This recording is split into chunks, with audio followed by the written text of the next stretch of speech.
Always great to catch up with the Boston finisher, Calvin Kattar, in the house. What's going on, Calvin? How are you? Hey, good, gentlemen. How you been? All right? Yeah, I've been all right. Nice couch you got there, man. Is that where you chill a lot? Is that where you do your Netflix and chill, watch sports, Celtics, all that? Oh, I was going to take this phone call in the bedroom, but I figured out here be a little bit better. But, yeah, it's all right. I mean, it does the job. Yeah, hey, man, I can only do so much. I give you a hard time when the Lakers take out the Celtics. Last time the Celtics beat the Lakers, I just teed you up by bringing up the Celtics. You had a perfect chance to hammer us, and you focused more on the couch. Yeah, well, I try to take it easy on you guys, man. After a while, all we do out here in New England, it's after a while, it just, it's like beating somebody when they're already down. That's a trivia question for me. Who won the last baseball championship? What city? Oh, forget about that one. Who won the last NBA championship? What city? Damn, Dodgers and LA, huh? Could there be a new city of champions in the house? Oh, wow, man. That's impressive. Listen, it's just because the weather out here, people got to struggle to win championships. We got to put up with New England weather, all right? So it's earned championships. Out there, you guys all team up, huddle up, and take the easy route, winning with all-stars. All right, fair enough. Listen, before we take pay cuts out here to win championships. Before we focus on CK, tell me about Rob Font. That's your boy. Right now he's on a run. He took a back seat when you were on your run. And now that you're, not signed to a fight, not in the camp. Now on the couch. how are things with him, and how proud are you of your boy and the run he's on? Yeah, man, I couldn't be more proud for the kid. It's nice to see the UFC, give him the respect he deserves right now. The nice main event against, a tough opponent in Cody Garbrandt. Yeah. But, he couldn't be more than ready. Somehow he found a way to get better through an injury. He came in the gym, and he's just better than ever. And it's impressive, man. It's motivating for me, someone that's taken time off the last couple of months, to come back, see the way he hit the ground running. And I plan to do the same. It's nice, the relationship we got where, someone's always kind of active and competing, pulling the other guy back, keeping them in the gym. Generally when otherwise, you might be getting in your own head being out of the gym. It's nice to have something to focus on. And right now, the whole New England cartel is all Team Font, and we're all excited. And so as we slowly migrate towards talking about you, have you been cleared? Can you give him a look? I think you'd be a perfect Cody Garbrandt for him to spar with as he prepares for Cody Garbrandt. Yeah, I mean, honestly, me and Rob have been sparred too crazy in a long time. We have different sparring partners. We don't really like to beat on each other too much. We save that for the other guys. But I am cleared to get back to work. I'm probably not going to be sparring for a little while. I just don't, even prior, I had a very busy 2020, maybe not so much. Fighting-wise, I had 2 fights, maybe that third and then January if you want to count it. But it was, we were scheduled to fight March 7th, April, and then we turned to May. And then I had just come off November, and prior to that was Lamas. So, and I like to be, working. If I'm not working, I don't feel like I'm myself. So it's just finding that right balance. And right now, just trying to improve, learn. I don't need the sparring to pick up my fight IQ, just trying to pick up my fight IQ and stick with the sports specific stuff, get in the roles.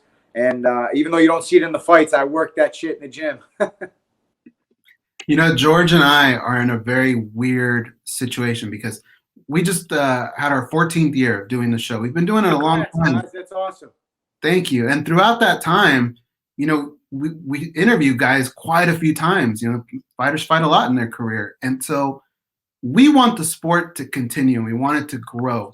And so when we had your coach on, Tyson, and he kind of laid out what his plan was for you and the time off and why, it was so different, that perspective of, because George and I aren't the guys that say, get him right back in there. Can't wait to see him fight someone else.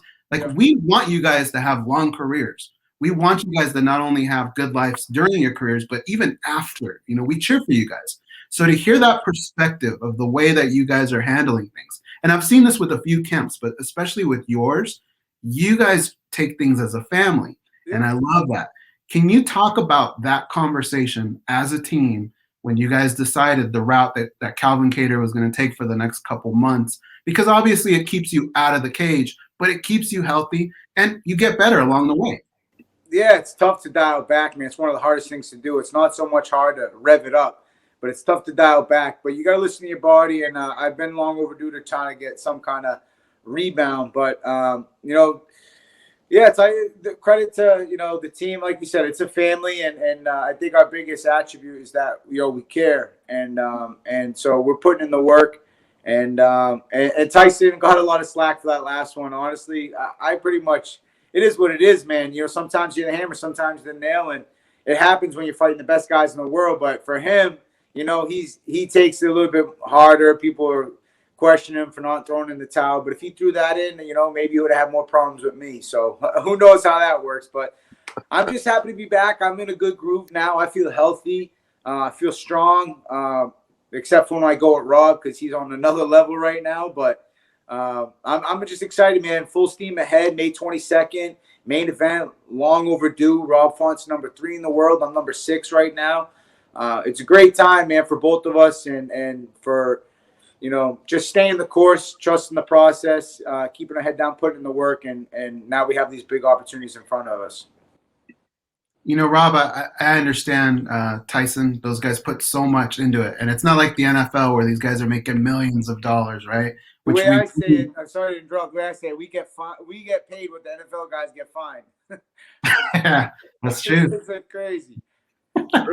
But a situation like that with fighters in that division where it's stacked, at the end of the day, when the night's over, don't you kind of feel like you're probably going to see them further down the line anyway? At some point, you'll probably have that opportunity again.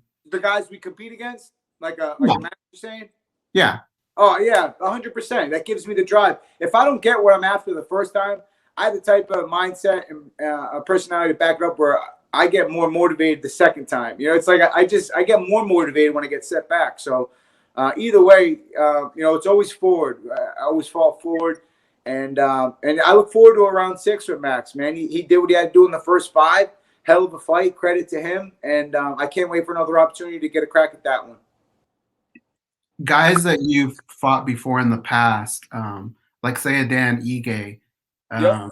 You seem to have this respect for every guy that you've fought. Well, Do you become like friendly with them? Do you kind of cheer for them afterwards? I do most of them, man. Not all of them, especially certain ones, but for the most part, man, yeah, you get my respect after you step in there with me, and a lot of them have it going in, but on fight night, I try to get rid of that, because sometimes you end up. I just always remember that George St. Pierre, Matt Hughes fight when George respected him a little too much, and but he's clearly the better athlete, better fighter, and he came in and won the next ones, But I try not to go in already defeated. But of course, these guys are the best guys in the world, man. Toughest guys in the world. It's never going to be an easy day, although it's a plus when you can. The bonus is leaving there healthy, and every time you step in there. But as much as I envision the guys I lost to getting a crack at them again, there's guys like Dan Ige, Shane Burgos, ultra tough guys that I know are gunning for me one day. And I know we're cool right now in my mindset, but I know that for them, they're probably gunning for that one back too. And I respect it. I get it. I'm in the same boat. It's what we do. And, if that day should come and I have to face one of them, so be it. But I'm trying to beat the guys that beat me. You know what I mean? Those are the ones I want first. You said you don't cheer for them all, but you kind of held back. Is there any you can share? Honestly, it's not like a thing, man. It's right. Just, because I don't really care at this point. I don't think anybody does. But so I was talking about the Jeremy fight. I just didn't like the whole way he approached it. And really not to go back there and dwell on. I know I kind of give him a lot of smack. It's really not that big of a deal. But just the way it went down, 5 pounds overweight first on the scale, all those things kind of bothered me. And then, of course, you kind of pay attention to the guys you fought when they fight again. And seeing the way that thing went down, I kind of get it. But come on, man, save it for the next day. Take the fight. You're about to fight him in one day. You can't. I understand. That being said, if I hit that line, right, and it depends where that line was. I think it was kind of a mutual line, but I step right to that line, and if a guy comes over that line or crosses that line, I'll send him across, where he came from. I don't mind doing that. But as far as getting up to that line and squaring off your opponent, I get right to that line and I don't overexceed it a lot of times. I don't try to I save the fight for the next day, but I just don't like all that pre-fight crap. A lot of guys talk a lot of smack, and I guess it is what it is, man. Who cares? Yeah. Is there an actual line or is it a proverbial line? Because I don't even know. I don't even know if the UFC's ever drawn a line and said, hey, come on, guys. Yeah, they get a tape line. A lot of times it's a line of tape. So, I step right to that line. But if a guy steps across that line, I'm going to send them back. Like, a lot of times, I don't know. I have a different side. I try to keep it very respectful, and, but I love a good push, Calvin. I really love a good push. I don't want to see a fist. Yeah, no. I want to see the fight the next day. But I've always felt like that push. I used to say this before you guys were on ESPN. I used to say that push will get them on ESPN, and then the casual fan gets excited. You guys are already on ESPN. But it just got me pumped up. But then after seeing what happened and knowing that, geez, the whiplash can come from just a push, and now the fight's ruined, I'm like, maybe the face-to-face is good enough or whatever. But it's been pretty interesting. I've been trying to figure out. I've seen Dana get mad at Sean, and I'm thinking, should you really get mad at Sean? Like, I've still been trying to unpack to see what went wrong there. But 100%. Yeah, it's unfortunate that the fight didn't happen. Yeah. I mean, it happens, man. Right? There's a fine line where you sell the fight and then cross the line. And I mean, we're fighters, man. I guess it happens more than you would think, right? It's pretty normal and probably what we do. But yeah. Did you ever see when Diego got pushed by Koscheck? I think it was UFC 68 or 69, and he almost fell off the stage. It reminded me of that, and that's almost 200 UFCs ago. But did you ever see that one? I don't remember that, but I would have liked. I might have to rewatch that one. I wouldn't mind watching Diego get pushed. Yeah. All right. I already said something about after my last fight. I don't even know, man. These guys come out of the woodworks after, right? And it's not like, I mean, they all want to ride on a Max Holloway coattail. I mean, maybe, I don't know. These guys, I don't know. It is what it is. But like you said, man, my main focus is just on, I try to keep my focus on the things I can control. And that's just getting Rob Font, being there as a teammate for Rob Font as best I can for his next fight coming up. And I'm hopeful for, sometime before year's end, 100% getting back in there. Yeah. And I'm excited, man. Try not to get lost in these headlines too much. Yeah, no, I feel you there. And so let's finish up with that. We know that Ortega and Volkanovski got a coaching gig first. Volkanovski obviously had a really hard bout with coronavirus. Seems to be good now. They're going to coach, so they'll fight later in the year. Max, believe it or not, probably earned a shot at Volkanovski again. And I say believe it or not because it wasn't the performance. It's just that usually when you lose to somebody twice, especially in title fights, it's really difficult to get that third shot. But apparently he may get that. And then, of course, the other guys out there, Yair, Zabit, yourself, the Korean Zombie, whoever else you want to throw in the mix, everybody else is kind of like that pack chasing those three. Yep. Where do you feel like who do you think might make sense towards the end of the year if you can focus that far? Would you prefer the fresher matchup? Run it back with someone else? You're not worried about it? What do you think? I like to fight up, but if ideally, if we can fight up, that'd be great. If not, I don't care. I'll probably be in that Max situation where he's coming off 2 L's. I'm kind of one, but I feel like I'll be fighting a up and comer, tough prospect. Or who really knows how it shakes out, man? This sport's crazy like that, right? Who's that guy? Yeah, this is just one of the cats. It's chilling, man. You want to talk about an athlete? This thing's crazy. It's a killer. It'll catch flies out of the air. It jumps like 5 at least 8 feet in the air. It's crazy. These cats are incredible. But what's the name?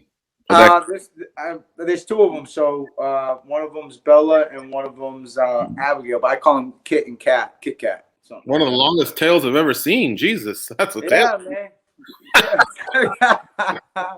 But as far as who I'm fighting, man, I really I don't care. Like my teammate Rob Font, he always says he never fought one person he's been scheduled to fight. So at the end of the day, who do you really care who you're scheduled to fight? It comes down to who you're going to fight, how it's going to play out, how it shakes. And I can't control all that. So just trying to be as ready as I can. I know the next person's going to be tough. Whether they're coming off an L or a W, is relevant, but I like to fight a guy off a win, maybe up if I could, but we'll see, man. I know I just dropped that last one, so I'm just ready to go in and earn me another W and show why I belong in that upper echelon of guys that you're mentioning. Mm-hmm. And I guess this is my final question. Coming off a loss like that, did it shake your confidence at all, or have you been able to watch the fight and go, okay, I did this wrong, but I can fix that, and I got something for Ortega and Volkanovski and Holloway, who a lot of fans and media will probably go, man, those guys might be a level ahead of the other guys, and that might be a fair statement or not, depending on how you interpret it, you know. So what are your thoughts on that? How's your confidence and everything? My confidence is right where it was, man. I mean, it is what it is. I wanted to get right back in after the fight. I know I looked like shit, but I had the fight still in me, you know. And I know I'm built different than these guys, man. Nothing was proven to me other than, you know, what you guys saw. You guys saw how bad I want it, what I'm willing to do for it. You know, you guys learned that day. I didn't. But as far as the confidence-wise, I'm ready for round 6 with Max Holloway. Nothing breaks my confidence in that aspect. The way I try to break it down is like, do you think Kansas City wasn't ready for the Super Bowl because they got blown out by Tom Brady and the Bucs? You know, it's just sometimes, you know, little mistakes can happen, and under main event, a caliber fighter like Max Holloway gets magnified, you know? So we're just getting back to the drawing board, fixing the mistakes and coming in correct next time we step in there against whoever that is. And it's still coming for the top. Look at Ortega. He got smoked by Holloway, and everyone was writing him off. And even though he had a long layoff period dealing with injuries and things, give him the benefit of the doubt on that, being inactive. But coming back, he had a strong performance, and now he's fighting for the belt. So, you know, this isn't boxing. This is MMA. Very rarely do you have a guy like Khabib and things like that going undefeated. And it's part of the game, man. And I don't preach that mental toughness talk only when things are, you know, rosy and shiny. I do it when it's dirty, when it's ugly, when it's hard to do. And that's when it matters the most. Perfectly said. All right, Calvin. Thanks so much for the catch up here. It was great to talk to you. It's been a few months, but you do seem to be in good spirits. We look forward to your next fight sometime here in 2021.